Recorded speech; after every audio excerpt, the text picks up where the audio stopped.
அண்மை செய்திகளை பார்த்து வருகிறோம். பொன்னேரியை அடுத்த எரிமேட்டைச் சேர்ந்த இருளர் மக்கள் மின்சாரம் இன்றி தவிப்பதாக செய்தி வெளியான நிலையில் நியூஸ் தமிழின் எதிரொலியாக எம்எல்ஏ அந்த பகுதிக்கு அதிரடியாக சென்று ஆய்வு மேற்கொண்டிருக்கிறார். இது தொடர்பான முழு விவரங்களோடு இணைகிறார் எமது செய்தியாளர் யுகேந்தர். அவரிடம் பேசலாம்.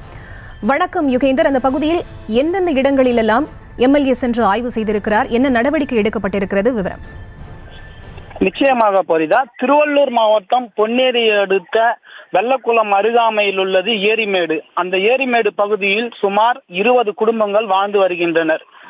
20 குடும்பங்கள் 30 வருடத்திற்கு மேலாக வாழ்ந்து வருவதாகவும் சொல்லப்படுகிறது. இதனை 20 வருடங்களாகவே மின்சாரம் இல்லாமலும் சோலார் விளக்குகளை வைத்தும் வாழ்க்கையை நடத்தி வந்ததாகவும், இதற்கு இடையில் பூச்சி, பாம்பு, பூரான் இவற்றை அனைத்தையும் பாத்தீங்கன்னா கடிச்சிருக்கு. இவங்க மக்களை கடிச்சு இதுல உயிரிழந்த சம்பவமும் நடைபெற்று இருக்கு. இதனால செய்தியானது நேற்று நாம் வெளியிட்டு இருந்தோம். இதனை கண்டறிந்த பொன்னேரி சட்டமன்ற உறுப்பினர் துரை சந்திரசேகர் அவர்கள் மின்சாரத்துறை அதிகாரிகளுடன் அதிரடியாக ஆய்வினை மேற்கொண்டார். இந்த ஆய்வின் போது அருகாமையில் இவர் குடியிருக்கும் ஏரிக்கரை மேடு அருகாமையிலேயே ஒரு 200 மீட்டர் தொலைவு அளவில் 40 குடும்பங்கள் இருளரின மக்களும் அவர்களும் அங்கு வாழ்ந்து வருகின்றனர். அவர்களிடத்தில் அருகாமையில் 14 வீடுகளுக்கு ப்ரொபோசல் ஆனது மாவட்ட ஆட்சித்தலைவருக்கு அனுப்பப்பட்டிருக்கிறது.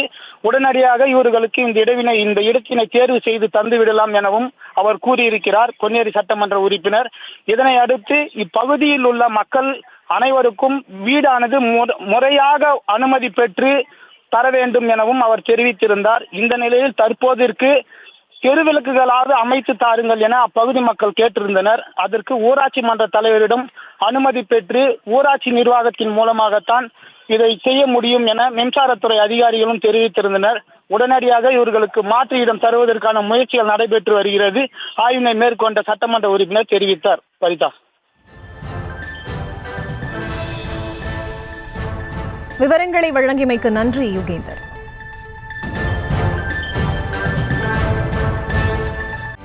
செய்திகளை உடனுக்குடனும் துல்லியமாகவும் தெரிந்து கொள்ள சப்ஸ்கிரைப் பண்ணுங்க.